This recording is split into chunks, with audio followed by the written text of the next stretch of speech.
विद्या भाषा समिति केरल के द्वारा ऑर्गेनाइज इस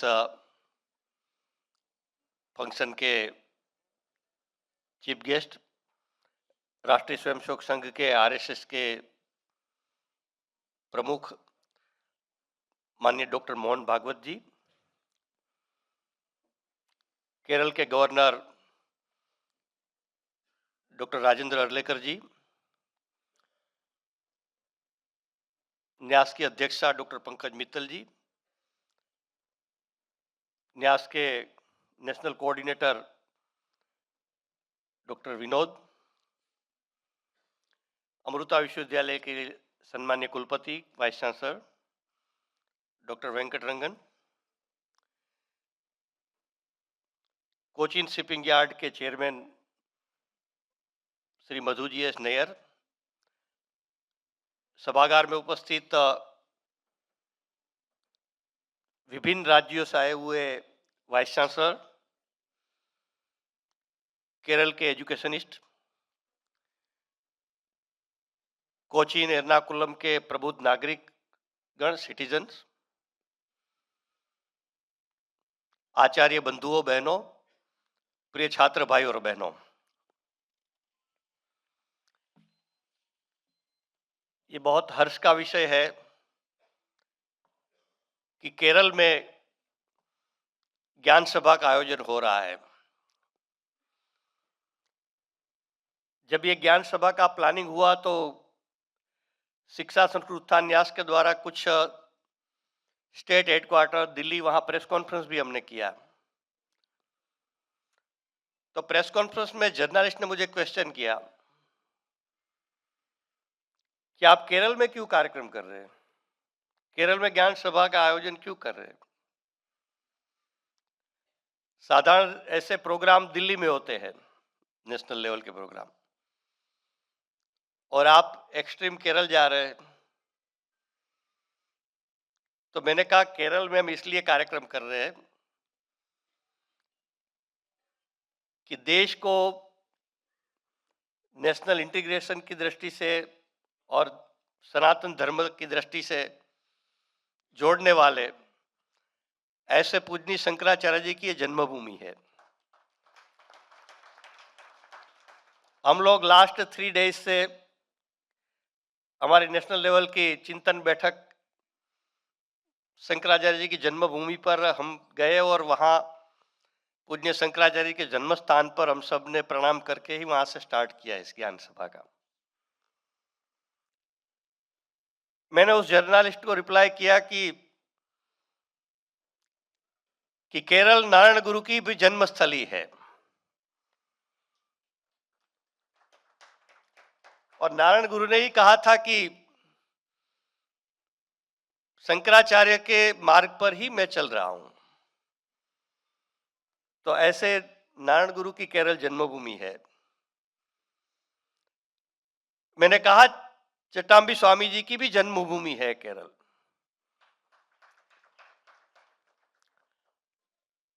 तो इस प्रकार सीरीज ऑफ महापुरुष यहां हुए हैं केरल में। सभी का नेम काउंट करना इम्पॉसिबल है।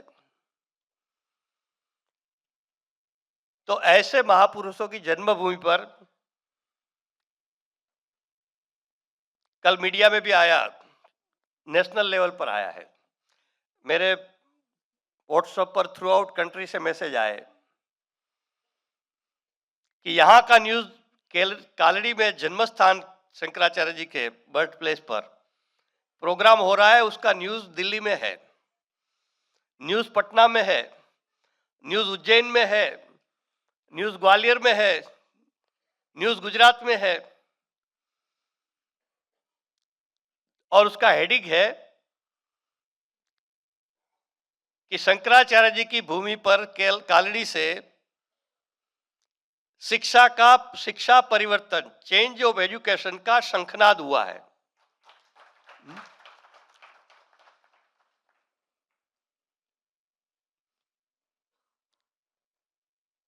तो हमारी एजुकेशन सिस्टम में जो चेंजेस होना है, हमारे प्राइम मिनिस्टर ने कहा है कि 2047 तक डेवलप कंट्री हमको एस्टैब्लिश करना है भारत को। बहुत लोग कहते हैं कि भारत को फिर से विश्व गुरु बनाना है। चाहे डेवलप्ड कंट्री की बात हो, चाहे विश्व गुरु भारत की बात हो, लेकिन इसका रोड मैप तो थ्रू एजुकेशन ही होता है। किसी भी कंट्री का बेस एजुकेशन होता है। जब भारत विश्व गुरु था, तक्षशिला, विक्रमशिला, वल्लभी, काशी, ऐसे अनेक यूनिवर्सिटीज थे, वर्ल्ड लेवल की यूनिवर्सिटीज। तब वर्ल्ड में यूनिवर्सिटी का कॉन्सेप्ट ही नहीं था। इस प्रकार का एजुकेशन सिस्टम हमारे यहां था पास्ट में। इसके कारण भारत विश्व गुरु था, डेवलप कंट्री था। तो भारत को फिर से विश्व गुरु या डेवलप कंट्री हमने एस्टैब्लिश करना है, तो उसका रोड मैप थ्रू एजुकेशन होगा। जिस प्रकार के सिटीजन, सोसाइटी, नेशन चाहिए, ऐसा एजुकेशन सिस्टम होना चाहिए। हमको सिटीजन तो बहुत संस्कारित चाहिए, वैल्यू बेस्ड सोसाइटी चाहिए, डेवलप्ड विश्वगुरु भारत चाहिए, लेकिन ऐसी एजुकेशन सिस्टम तो है नहीं। Every year lakhs of students out of country study के लिए जा रहे हैं। लास्ट 10 ईयर में ओनली 49,000 स्टूडेंट्स रेस्ट वर्ल्ड से भारत में स्टडी के लिए आए हैं। इस गेयर जो है, इस गाड़ी चली है, उसको रिवर्स में लाना है, तो थ्रू एजुकेशन ही हम ला सकते हैं। नेशनल एजुकेशन पॉलिसी हमारे सामने रिलीज हुई है 2020 में। 29 को 5th ईयर का एनिवर्सरी प्रोग्राम है दिल्ली में, एक सेंट्रल गवर्नमेंट के एजुकेशन मिनिस्ट्री द्वारा पॉलिसी। कंट्री में वर्ल्ड लेवल पर भी इसकी प्रशंसा हो रही है।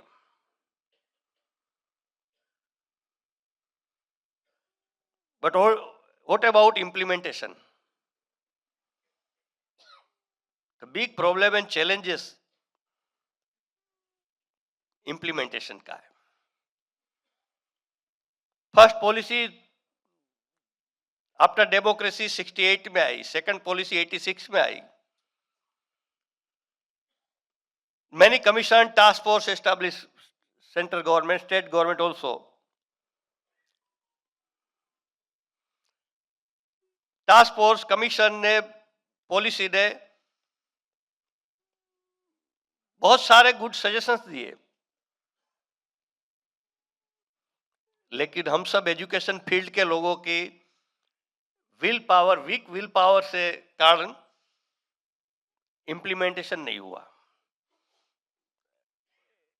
इसलिए हमारी एजुकेशन सिस्टम का ग्रेजुअली इंप्रूवमेंट के बदले रिवर्स में हमारी गाड़ी चल पड़ी।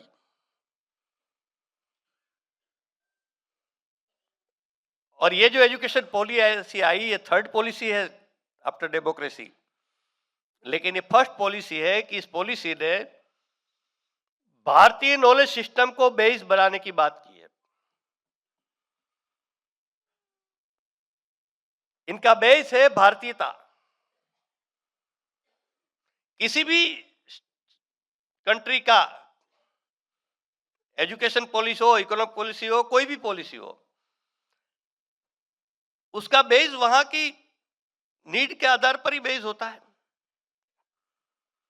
यूनेस्को की डेलर्स कमिटी ने भी अपने रिपोर्ट में कहा है कि किसी भी देश की एजुकेशन पॉलिसी का बेस क्या होना चाहिए, तो उन्होंने कहा है कि उस देश की कल्चर एंड डेवलपमेंट उसका बेस होना चाहिए। जो वहां के कल्चर है और वहां के डेवलपमेंट की नीड है, उसका बेस आधार पर पॉलिसी होनी चाहिए। 70 ईयर तक भारत की एजुकेशन पॉलिसी, कोई भी पॉलिसी भारत की नीड के अनुसार नहीं बनी, भारत के कल्चर के अनुसार नहीं बनी। ये फर्स्ट पॉलिसी बनी है। इसलिए भारतीय नॉलेज सिस्टम ये फिर से एस्टैब्लिश करना है थ्रू आउट कंट्री में, तो इनका स्टार्टिंग एजुकेशन से ही होगा। इसलिए शिक्षा सुष्ठुत्थान न्यास देश भर में कुछ स्टेट गवर्नमेंट के साथ मिलकर यूनिवर्सिटीज में, आईआईटी में, एनआईटी में, विभिन्न यूनिवर्सिटीज में हम लोग इस पर काम कर रहे हैं।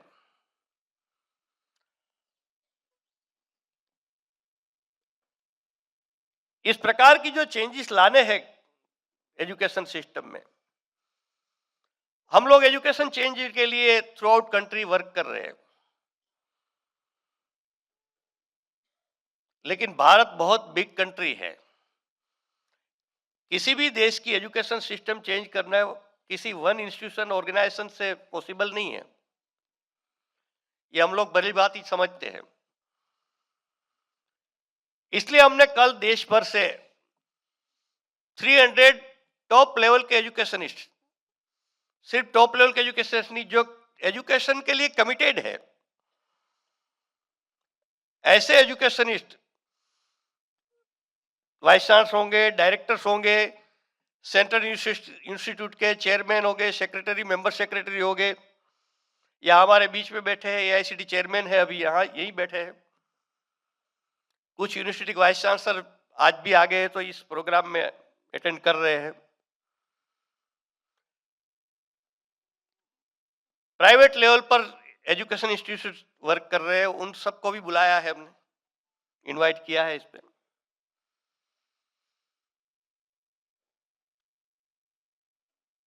डेमोक्रेसी सिस्टम में किसी भी प्रकार का चेंजेस करना है, पॉलिसी इंप्लीमेंट करना है, सक्सेस करना है, तो इसमें गवर्नमेंट और सोसाइटी, और एजुकेशन की जब तक बात है तो सोसाइटी में हम सब एजुकेशन फील्ड से जुड़े हुए का मेन रिस्पॉन्सिबिलिटी है। इसलिए साइकिल के दो व्हील होते हैं, ऐसे गवर्नमेंट और सोसाइटी का रोल होता है डेमोक्रेसी में। इसलिए हमने गवर्नमेंट से भी लोगों को बुलाया, कुछ स्टेट के एजुकेशन मिनिस्टर भी आ रहे हैं कल, कुछ एमपीज भी आ रहे हैं। तो government and society work together. कल वनडे ज्ञान सभा में फर्स्ट है कि कम टुगेदर, सेकंड है थिंक टुगेदर, एंड थर्ड है work together. Come together start हो गया है, थिंक टुगेदर कल होगा 28 को ज्ञान सभा में, और उसके एक लास्ट सेशन में हम प्लानिंग करेंगे कि वर्क टुगेदर। भारत की एजुकेशन सिस्टम चेंज करना, भारतीय नॉलेज सिस्टम को इंट्रोड्यूस करना, ये बिग चैलेंजेस आज हमारे सामने है। लेकिन एग्जाम्पल के लिए मैंने कहा कि भारतीय नॉलेज सिस्टम के 300 सब्जेक्ट पर वर्क करना है, तो हमारे यहाँ 1200 यूनिवर्सिटीज है, प्राइवेट इंस्टीट्यूशन बहुत सारे थाउजेंड्स ऑफ है। तो 300 यूनिवर्सिटीज या इंस्टीट्यूशन ऐसे डिसाइड नहीं कर सकते कि इस सब्जेक्ट पर वर्क करेंगे वो। 3 years 5 years में टोटली एजुकेशन सिस्टम जैसा हम चाहते हैं इस प्रकार की चेंज हो सकता है। इसलिए इतने हाई लेवल के पर्सनालिटीज आएंगे कल। हमने कहा है कि किसी का स्पीच नहीं होगा, मिनिस्टर भी आएंगे तो उसको उनका मंच पर, प्लेटफॉर्म पर उनका स्पीच होगा, उनका सम्मान होगा, ऐसे कुछ नहीं होने वाला है। हम सब डिस्कशन करेंगे, ब्रेनस्टॉर्मिंग करेंगे और फ्यूचर एक रोड मैप डिसाइड करेंगे। और इस चेंजेस का शंखनाद केरल की भूमि से, पूजनीय शंकराचार्य जी की जन्मभूमि से, नारायण गुरु की जन्मभूमि से, चट्टाभी स्वामी की जन्मभूमि से प्रारंभ हो रहा है। ये इंपॉर्टेंट है, मैंने देश भर के जर्नलिस्ट को कहा है ये। और आज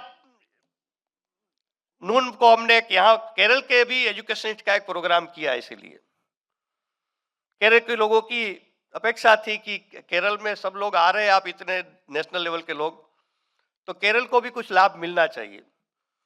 तो 2.5 आवर्स का ब्रेनस्टॉर्मिंग सेशन हुआ है केरल में, और केरल की एजुकेशन सिस्टम को भी कैसे इंप्रूव करना, क्या क्या नीड है चेंजेस की, ये हम सब ने मिलकर प्रयास करना, इसका डिस्कशन हुआ है।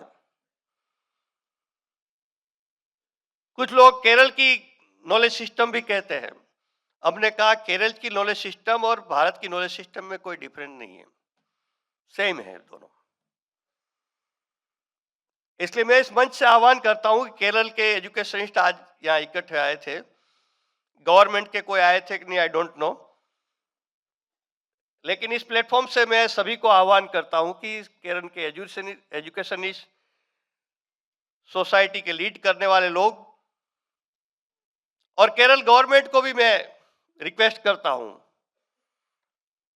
और हमारा तो MP government, Gujarat state government मिलकर हम लोग एजुकेशन चेंज के लिए, इंप्लीमेंटेशन के लिए कार्य कर रहे हैं। तो केरल में भी ये काम हम लोग करने के लिए तैयार है, वी आर रेडी। तो इस प्रकार देश की एजुकेशन सिस्टम चेंज करना है, लेकिन टोटली में एकदम नहीं हो सकता है। हर स्टेट का एजुकेशन सिस्टम चेंज करना पड़ेगा, हर यूनिवर्सिटी में वर्क करना पड़ेगा, सेंट्रल इंस्टीट्यूट में वर्क करना पड़ेगा, स्कूल कॉलेजेस में वर्क करना पड़ेगा। इस प्रकार का एक देश में एजुकेशन चेंज का एटमॉस्फेयर करना, क्रिएट करना, और बेसिक चेंज के लिए एक अल्टरनेटिव मॉडल क्रिएट करना, इस एम से, उद्देश्य से केरल में इस ज्ञान सभा का आयोजन हो रहा है। आप इस फंक्शन में इतनी बड़ी संख्या में आए हैं। अमृता यूनिवर्सिटी और आप सब एजुकेशन मिलकर ये आयोजन किया है, इसलिए आप सभी का शिक्षा संस्कृति उत्थान न्यास की ओर से बहुत बहुत धन्यवाद।